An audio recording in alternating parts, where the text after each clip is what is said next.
Mga narapong minamahal ng mga gawing kapatid. Sa channel na to kung saan po sinasagot ng Diyos ang mga katanungan sa puso-pusip natin sa magitan po ng salita ng Biblia. So ngayon po napakaganda ng pag-uusapan natin. Ano po? So kung meron tayong gustong puntahan, mahigit pa sa mga magagandang scenery po sa mundo na to. Ang isa po natin gustong makita ay ang lugar na pag-usapan po natin ngayon. Ano? Pamagat po natin paksa, totoo ba ang langit? So, isang totoong lugar po ang langit, ito ang trono ng Diyos. So, puntahan po natin, sinasabi po ng banal na kasulatan. Dito po sa Isaías, 66, ito ang sinasabi ng Panginoon, ang langit ang aking trono, at ang lupa ang tuntungan ng aking mga paa. Makakagawa ba kayo ng tirahan ko na higit na maganda kaysa riyan? Sa anong klaseng lugar ninyo ako pagpapahingahin? So, ang Panginoon nagtatanong, na ang sabi niya, makakagawa pa tayo ng lugar ng pagpapahinga ng Panginoon na kasing ganda ng langit, na kanyang trono. So, punta naman po natin ang Gawa 7, 48. Pakibukas po tayo doon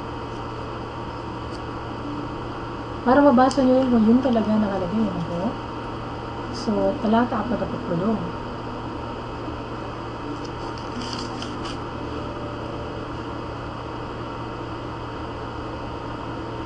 Pero ang kataas-taasan Diyos ay hindi tumitira sa mga bahay na gawa ng tao. Katulad ng sinasabi ng Panginoon sa magitan ng propeta, yung kaninang binasa ko, ang langit ang aking trono, at ang lupa ang tuntungan ng aking mga paa. Kaya anong uri ng bahay ang gagawin niyo para sa akin, sa ambang lugar na aking mapagpapahingahan? Hindi ba't akong gumawa ng lahat ng bagay? So, napaganda po, inuri na naman ng langit ang trono ng ating Panginoon. Sa Mateo 5, saan po natin doon? Ating mga Biblia. Mateo 5, 74. Makibukas po tayo doon sa sitas na yun. Hanggang 75. Sabi rito, ngunit sinasabi ko sa inyo, na kung mangangako kayo, tama ba? Huwag kayong susumpa, o yung sasabihin, saksi ko ang langit, dahil naroon ang trono ng Diyos. Yun. O saksi ko ang lupa, dahil ito ang tuntungan ng kanyang paa. At huwag din niyo sabihin, saksi ko ang Jerusalem, dahil ito ang lungsod ng dakilang hari. Yan. So, malinaw po, nakalagay na ang langit, trono ng Diyos. So, umakyat po sa langit po si Jesus, ang Panginoon natin, pagkatapos niyang mabuhay na maguli at magpakita sa mga alagad niya sa lupa. So, bukas na naman natin ang ating mga Bible sa Marcos 16.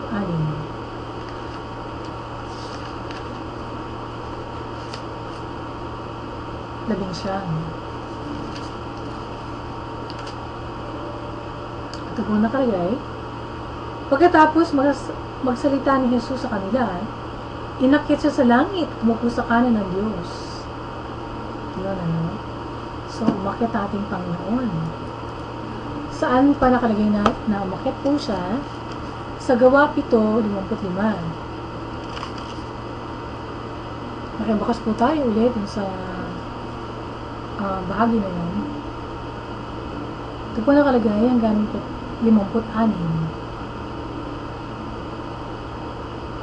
Pero si Esteban, napuspos ng banal na espiritu, ay tumingala sa langit at nakita niya ang nagniningning na kapangyarihan ng Diyos at si Jesus ang nakatayo sa kanan nito. Sinabi ni Esteban, tingnan niyo, nakikita kong bukas ang langit at nakatayo si Jesus, anak ng tao, sa kanan ng Diyos. So, nakita pala niya ating Panginoon. sa langit pagkatapos ng umakyat. Sa Hebreo naman, buksan po natin yun. Hebreo Siyam 24. Itong nakasaad. Sapagkat hindi pumasok si Kristo sa isang banal na lugar na gawa ng tao at larawan lang ng mga bagay na nasa langit, kundi sa langit mismo. Siya ngayon ay namamagitan para sa atin sa harap ng Diyos. So dito, no, kumpirmado na nandun pa ngayon siya sa langit. Siya po ay nag-intercede para sa atin, no, tayo mga Kristiyano. So, hindi lang po nauna sa atin ang Panginoong Hesus pumasok sa langit para sa atin, kundi buhay siya. At nagmimisteryo po siya ngayon doon. Bilang punong pare sa tunay po na tabernakulo na ginawa ng Diyos. So, tinan po natin ang sinasaad po dito sa Hebreo 6:9 hanggang 20. Ang pag-asang ito ay tulad ng angkla na nagbibigay kapatagan sa buhay natin dahil umaabot ito sa pinakabanal na lugar kung saan nauna nang pumasok si Jesus para sa atin. Siya ang punong pari natin magpakailanman, katulad ng pagkapari ni Melchizedek. Okay. So, nandun yun natin Panginoon. At sa Hebreo 8:2, itong ibig sabihin meron na tayo ngayong punong pare na nakaupo sa kanan ng trono ng kataas-taasang Diyos sa langit. Naglilingkod siya bilang punong pare sa pinakabanal na lugar na hindi taong gumawa, kundi ang Panginoon mismo. So, buhay ang ating Panginoong Jesus. Tama po? So, hindi po siya taon-taon namamatay. No? Yun po ay katuruan na gawa-gawa ng tao. So, buhay na buhay ang ating Panginoon.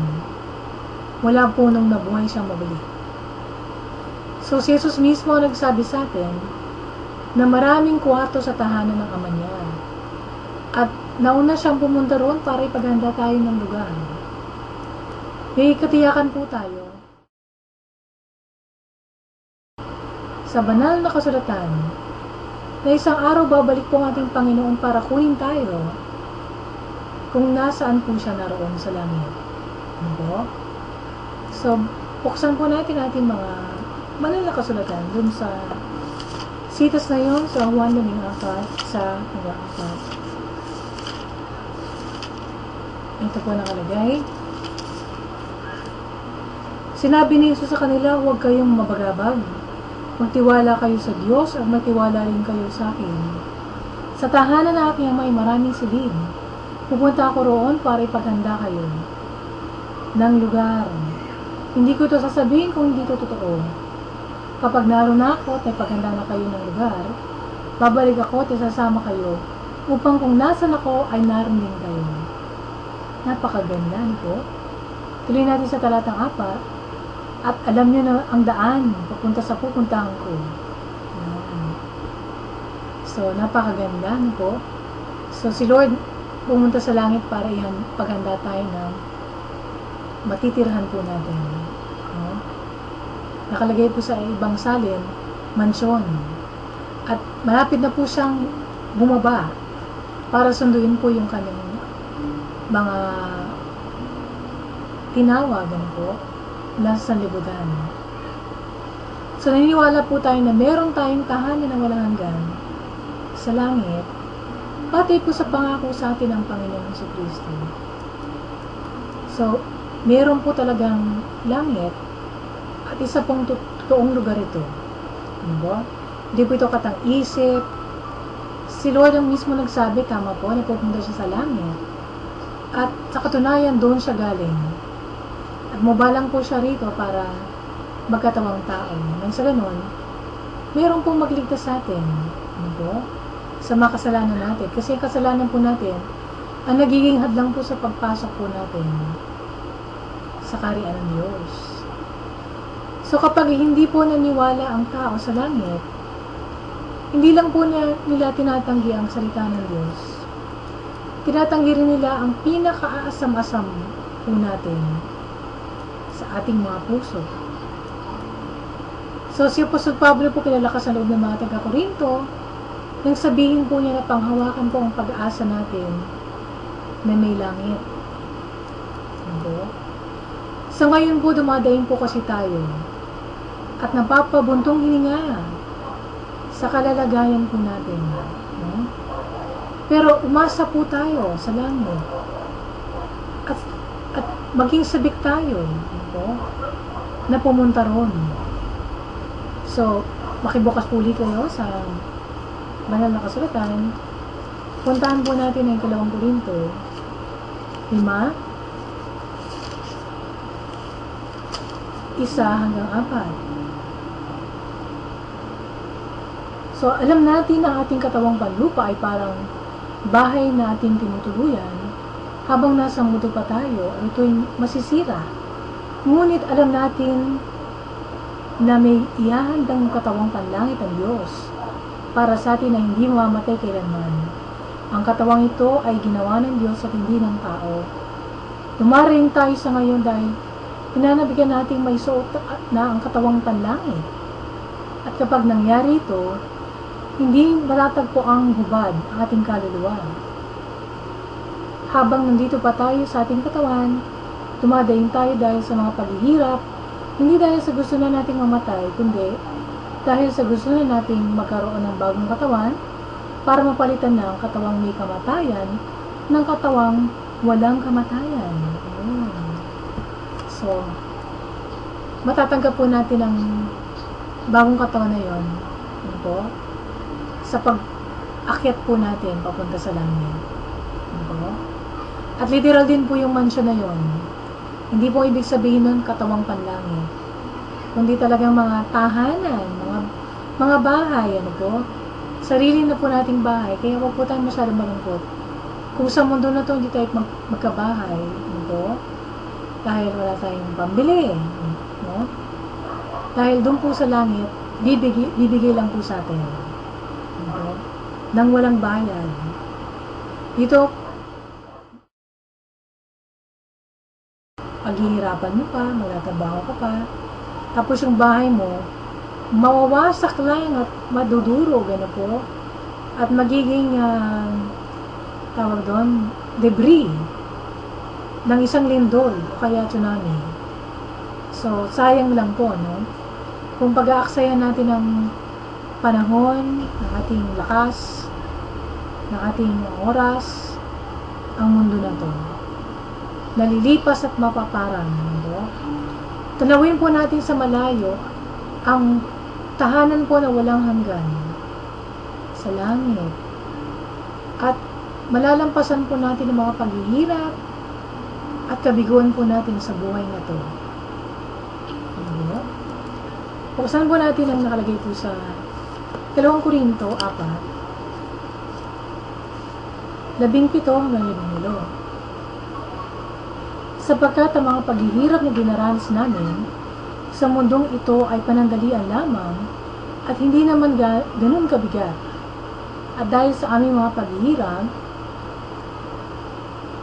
may inihahandang gantimpala ang Diyos para sa amin na mananatili magpakailanman at hindi mapapantayan.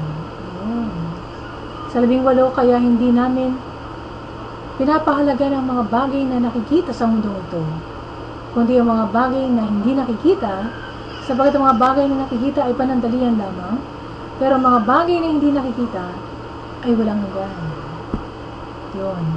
So, nasaan po yung atensyon po natin? Nasaan ang puso po natin? Nasa mundo na to o nandun po sa eternidad? Nandun po ba sa walang hanggan? Sa langit, ano po? Na walang pagkasira ang ating ari-arian at kayamanan. Tama po? So, nilagay po ng Diyos sa puso ng mga tao na may Diyos. Mabasa niyo po yan sa Roma 1:19-20. Kaya sa kaibuturan ng puso po natin, naghahangad po tayo, sorry. At gusto nating makamtan ang langit. Ano po?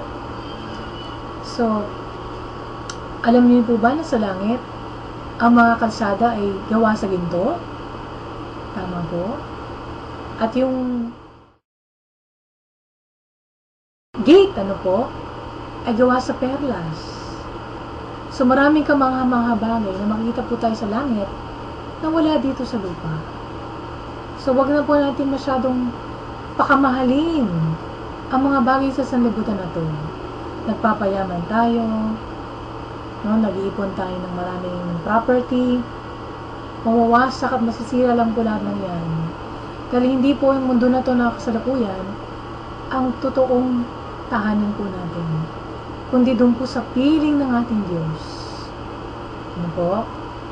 So, gusto po natin makamtan ng langit, kaya lang, ang kasalanan po humahadlang sa daraanan po natin patungo sa langit. Naninirahan po ang Diyos na banal at perpekto sa langit. Wala pong lugar doon ng kasalanan. Hindi pwede pong pagbigyan ng kasalanan sa langit. Buti na lang po naglaan ng Diyos ng solusyon sa kasalanan po ng mga tao. At yan po ang ating Panginoong Jesucristo. Kaya kanina nabasa ko na alam niyo ang daan papunta sa langit. Dahil ang daan papunta sa langit ay ito. Nakalagay sa 1:14, Sumagot si Jesus, "Ako ang daan, ang katotohanan at ang buhay. Walang makarating sa Ama kundi sa pamamagitan ko." So, isa lang po ang daan papunta sa langit. Ano po? Ito ay diretso at makipot. Ang Panginoon Jesucristo lamang. The straight and narrow way. Ano po? At yan ang Panginoong Jesus. So, yung mga iba't ibang relihiyon na yan, hindi po yung mga daan patungo sa langit. Yan po yung mga decoy, no?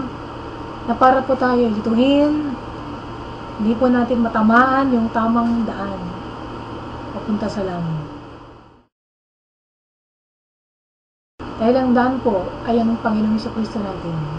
So, kailangan po nating tanganan ang kamay nating Panginoon at lumakad ng kasabay ang ating Panginoong Jesus. Tama po? Para makarating po tayo doon. So, kung ang pinipreach po sa simbahan po natin, patungkol po sa sekta at reliyon, hindi tayo makakarating doon. Ang kailangan po natin ang Panginoong Jesucristo na maging tagapagligtas po siya at Panginoon ng ating buhay. Sa lahat ng nananalig sa Kanya at hihingi ng kapatawaran para sa kasalanan, ay pagbubuksan po at papapasukin sa pintuan ng langit. Nawa po ang darating na kaluwalhatian ng walang hanggang tahanan po natin ang magbigay po sa atin ng inspirasyon at motibasyon sa ating pong lahat na magtapat sa Panginoon. Ito po. So, basahin po natin ang Hebreo 10:11. Napakaganda po ng araw natin Panginoon. Tama po? Nakaka-excite ang patungkol sa langit. Kaya ako po, lagi po akong naghahanap ng mga libro, ng mga palabas sa YouTube na tungkol po sa mga testimonya ng mga tao na pinakitaan ng Panginoon o nakarating na sa langit. Ano po? So, sa Hebreo 10:11 hanggang 22, kaya mga kapatid, malaya na tayo makakapasok sa pinakamagandang na lugar dahil sa dugo ni Jesus. Sa magitan ng paghahandog ng kanyang katawan, minuksan niya para sa atin ang bagong daan patungo sa pinakamagandang na lugar na nasa kabila ng tabing. At ang daan ito ang nagdadala sa atin sa buhay na walang hanggan. At dahil meron tayong dakilang punong pare na namamahala sa pamilya ng Diyos, lumapit tayo sa Kanya ng may tapat na puso at matatag na pananampalataya. Dahil nilinis na ng dugo ni Jesus sa mga puso natin mula sa maruming pag-iisip at nahugasan na ang mga katawan natin ng malinis na tubig. So, kailangan po natin matanggap yung kapatawaran na yung kalinisan at kaligtasan. Nadulot po natin Panginoong Jesucristo. Kaya bumaba po ang Panginoon mula sa langit, nagkatawang tao, para pwede po siyang mamatay para sa atin. Nang sa ganun, makapag-substitute po siya sa atin. Siyang naparusahan, ibis na po tayo. Ano po? Para tayo, kung tayo po mananampalataya sa Kanya, maabsuhelto tayo sa lahat po ng kasalanan po natin. Kasi, mahal tayo ng Diyos, tama po? Ang bagtong na anak niya, pinayagan po niya na mapahirapan, apihin ano po, mamatay sa krus. Pero ang good news po na buhay na muli, ating Panginoon Jesucristo. Nang sa ganun tayo rin ay pwedeng mabuhay sa presensya ng Diyos. So ang tanong po natin, nakapag-book na po ba tayo sa langit? Ano po? So meron po ba tayong uwian ng mansyon doon? So ang daan po papunta doon, kailangan alam po natin. At yan pong Panginoong Jesus. Siya lang pong paraan para makarating po tayo doon. So ngayon po, inaanyayahan ko po kayo na sumunod sa panalangin ito ng pagsisisi at pagtanggap sa Panginoong Jesus. Talaga po natin ang buhay natin sa Diyos sa magitan ng kanyang buntong anak na si Jesucristo. Gawin po natin siyang sarili nating Panginoon at tagapagligtas na ating buhay. Sumunod po kayo sa panalangin na ito. Lord God, marami pong salamat, Panginoon, na pagganda po ng salita po ninyo ng magandang balita, Panginoon, ng kaligtasan, na gusto niyo pong dalhin ng mga tao sa kaharian niyo, Panginoon. Ako rin po, Panginoon, gusto ko rin makarating doon, Lord. Ayoko pong maiwan ako dito sa sanlibutan kung saan po wala pong nagtatagal, wala pong magandang bagay dito, kundi lahat po ay nasisira, nawawasak, nabubulok. Kaya Panginoon, pinagsisisihan ko na po lahat ng kasalanan ko. Patawad po, O Diyos, sa lahat ng aking mga karunihan. At Panginoong Jesucristo, binubuksan ko po aking puso. Tinatanggap po kayo ngayon bilang aking tagapagligtas. At Panginoon ng aking buhay, kayo na po maghari, Panginoon. At simula sa araw na ito ko po isusunod sa inyo. Mabubuhay para sa inyo lamang, Panginoon. Kayo na po ang magmaneho at kumontrol, Panginoon. At kuskusin niyo rin po ako ng banal na spirito pang mapagtagumpayan ko po ang kasalanan. Maintindihan ko po ang inyong banal na salita, Panginoon. May sa pamuhay ko po ito sa araw-araw. Thank you, Lord, sa kapatawaran po na aking mga kasalanan, sa kaligtasan ng aking kaluluwa, Panginoon, at sa buhay na walang hanggan, na pinagkakalog niyo po sa lahat po ng mga sumasampalataya kay Jesucristo. Maraming salamat, O Diyos, sa pag-ibig niyo po sa akin, sa pagkakataon na ito na binigay niyo, Panginoon, pang marinig ko ang mabuting balita tungkol po sa langit, Panginoon. Kung paano ko makakarating doon at ang daan ko ay ang Panginoong Jesus. Kaya ako po'y susunod sa inyo, Panginoon. Lalakad na kasabay ninyo, Panginoong Jesucristo, hanggang sa makarating po ako sa inyong kaharian. Thank you, Lord God, sa lahat ng plano niyong maganda. Ang aking dalangin sa pangalan ng Jesus. Amen.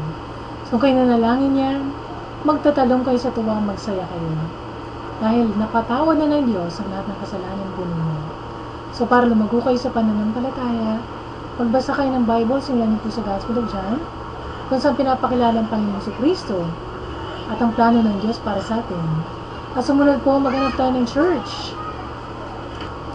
Isang church po kung saan pong salita ng Diyos ang pinapangaral, hindi po doktrina ng tao, tradisyon ng simbahan, hindi po filosofiya ng mundo, kundi ang purong salita ng Diyos, walang dagdag, walang bawas, mula Genesis hanggang Revelation. At ang mga tao po ay malayang makapagbasa ng Bible, hindi binabawalan ng kanilang mga pastor at minister. At sumunod po maghanap tayo ng church kung saan tinataas na pangalan ng isa lang. Ang pangalan ng Jesucristo, hindi pangalan ng sekta, hindi pangalan ng pastor o ng founder, ginagawang kapantay ng anak ng Diyos, tinatawag nilang appointed son of God. Umalis na po tayo sa mga ganung simbahan. At hanapin na po natin ang totoo. Ano? So, maghanap na rin po tayo ng church kung saan po ang banal na spirito kumikilos sa kalagitnaan nila, tumutulong sa pagsamba at binabagong buhay ng bawat ng kawayan. So, kung kayo po yung napagpala ng ating programa ngayon, pagsabi po nyo, pagkalat nyo, sagutan nyo sa mga tanong po natin. Yun na kailangan mo rin mapalabas sa TV o kaya sa internet. Na kunyari sinasagot ang tanong, pero nililito lang kayo, pinapaikot lang kayo dahil alam na wala kayong masyadong nalalaman sa salita ng Diyos. At ang pakay po nila, daling kayo sa panibagong sekta. Ang tinataas po nila, pangalan ng reliyon nila, hindi po ang pangalan ng Panginoon Kristo bilang tagapagligtas. So, kung kayo may mga dagdag na tanong, feedback, suggestion, comment, pwede kayong sumulat sa baba, kaya mag-email kayo, mag-text kayo, kaya mag-tweet, pwede rin po.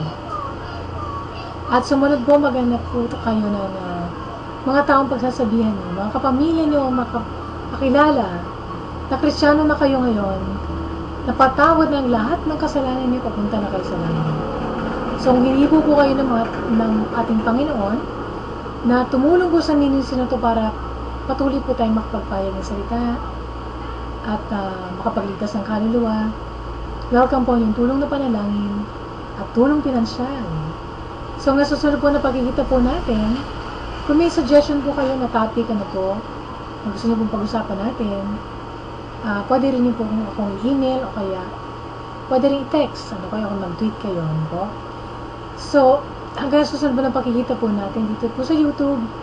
Sa Diyos po lahat ng papuri at pagpalain kayo ng ating mahal na Panginoon.